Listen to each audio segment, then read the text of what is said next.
Kwa sababu ya taharuki hizi ambazo zimekuwa endelea, nitatumia fursa hii pia, Mheshimiwa Spika, kwa sababu tumekuwa tukisikia majibizano ya hapa na pale kupitia Wizara ya Mambo ya Ndani ambayo ni custodian wa peace, order and tranquility,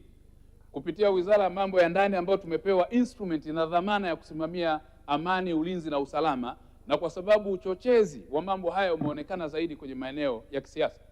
Mheshimiwa Spika, kupitia bunge lako tukufu,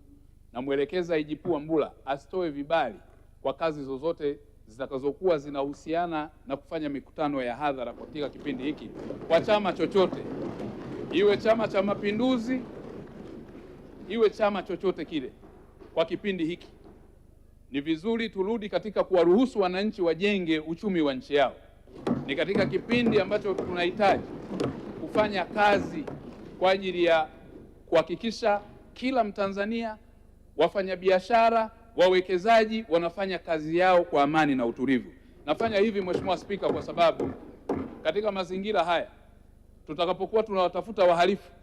ni ngumu kuchambua wahalifu kwenye mkusanyiko ya watu wengi. Kwa hiyo ni vizuri tujue hata kama hali itaendelea kuwa na matishio haya, kwa sababu wapo ambao wametishia Mheshimiwa Spika, na tumewakamata wengine wana madumu ya petroli, tumewakamata wengine wana silaha, tumewakamata wengine, wapo ambao wanapanga mikakati ya uhalifu. Sasa tukienda kwa hatua hii, tumeendelea kuzuia hata pale Dar es Salaam, Oysterbay na Masaki, baa ambazo hazijafuata utaratibu tunazizuia kwa kipindi hiki zisifanye kazi